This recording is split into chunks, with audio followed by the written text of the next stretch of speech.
श्री कृष्ण कहते हैं कर्मण्यवाधिकारस्ते माम फलेषु कदाचन माम कर्म फल हेतु भूर्व मानते संगोस्त कर्माणि। अर्थात आपको सिर्फ कर्म करने का अधिकार है, लेकिन कर्म का फल देने का अधिकार सिर्फ भगवान का है। कर्म फल की इच्छा से कभी काम मत करो और ना ही आपका कर्म ना करने की प्रवृत्ति होनी चाहिए। गीता में श्री कृष्ण ने बहुत बड़ी बात कही है कि यदि आप धर्म करोगे तो आपको ईश्वर से मांगना पड़ेगा, लेकिन यदि आप कर्म करोगे तो ईश्वर को आपको देना ही पड़ेगा। श्री कृष्ण कहते हैं जीवन में कभी भी किसी से अपनी तुलना मत करो। आप जैसे हैं सर्वश्रेष्ठ हैं।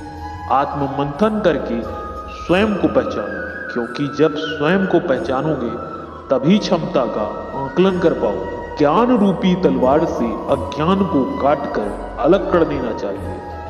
जब व्यक्ति अपनी क्षमता का आकलन कर लेता है तभी उसका उद्धार हो पाता है। कृष्ण कहते हैं कोई भी कारण हो, कोई भी बात हो, चिढ़ो मत, गुस्सा मत करो, जोर से मत बोलो, मन शांत रखो, विचार करो और फिर निर्णय लो। आवाज से आवाज नहीं मिटती, बल्कि चुप्पी से मिटती है। तकलीफ सिर्फ आपको होगी, दुख भी आपको ही होगा। मन शांत रखोगे तो सुख भी आपको ही मिलेगा। यह सच बात है कि भूल करके इंसान बहुत कुछ सीखता है, परंतु इसका यह मतलब नहीं है कि वह जीवन भर भूल करता रहे और कहे कि हम सीख रहे हैं। आप खाली हाथ आए हो, खाली हाथ वापस चले जाओगे। आज तुम्हारा है, कल किसी और का था, परसों किसी और का होगा।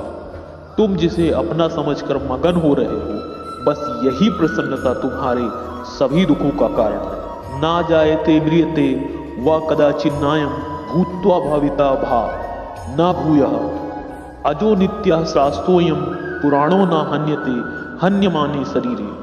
अर्थात आत्मा किसी काल में भी न जन्मता है और न मरता है, न यह एक होकर फिर अभाव रूप होने वाला है। आत्मा अजन्मा, नित्य, शाश्वत और पुरातन है। शरीर के नाश होने पर भी इसका नाश नहीं होता।